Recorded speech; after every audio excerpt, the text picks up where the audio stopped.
Kalau tak ambil, kecik memang boleh. Muduk selah-selah kat aku tu. Macam petuduh aku ni.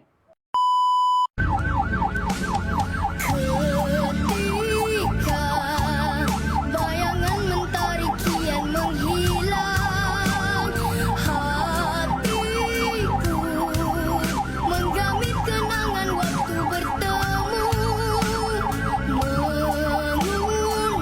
mengundang sebabnya dadaku rindu padamu, wajahmu bermain di dalam ingatanku.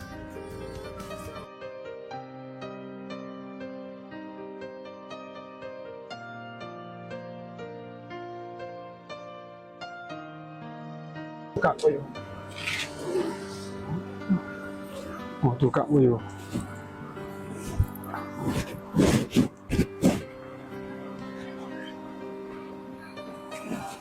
Bang, Okey.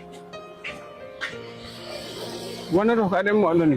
Awak ki, doktor ya tunggu dulu.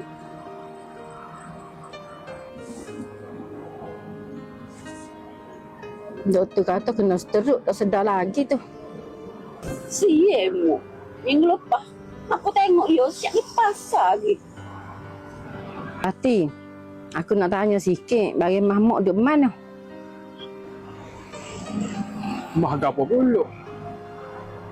Gila kata cici mok. Kalau boleh suat ada sekali lah. Aku nak tebus tu. Dok mu tanya si aku, mana aku tahu. Kok mu si pen lain ku. Aku tak duduk decah kau pasal mah yo. Tak mungkin hari tu Mok suruh sipir. Dia pesedah kat aku, dia kata sipir. Takut dia sakit sikit lagi boleh guna. Dok dia mau ambil kau. Demo kecap molek ke, tuduh-tuduh aku tu. Alah muluk. Habis tu duduk mana? Tak kira hilang gitu je.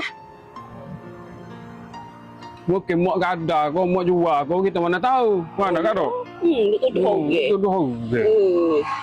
Mu jangan dek nipu aku. Baru ni aku tengok mok pakar. Pas mana glamour tu? Jupuk lah dok tuduh si aku. Apa saya mu ambil? Kau mana? Yolah. Rumah tuduh ke kosi. Kalau tak ambil, kecik memang boleh. Muduk selah-selah kat aku tu. Macam petuduh aku ni. Bobo lah, baloh lah. Dok tuduh okey. Aku nak balik dulu. Gapo balik? Mok tengok nyawa-nyawa ikem nak balik. Tiga mok saya mu. Bagi-bagilah Wati, Mak Ki. Syukurnya boleh tapung Mok. Hospital tu mahal aku dia. Sedaplah sekmu ni.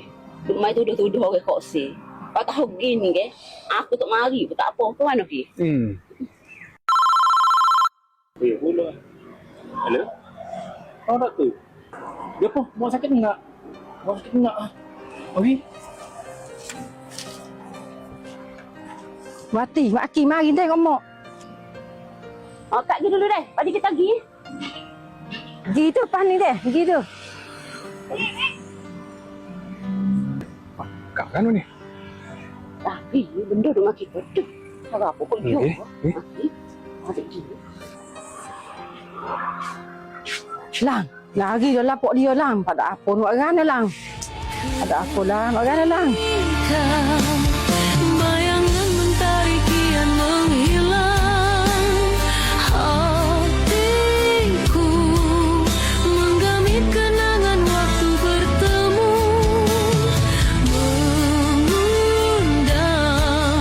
sebabnya dadaku rindu padamu, wajahmu. Dapatkan kopi, Naki, yang suka.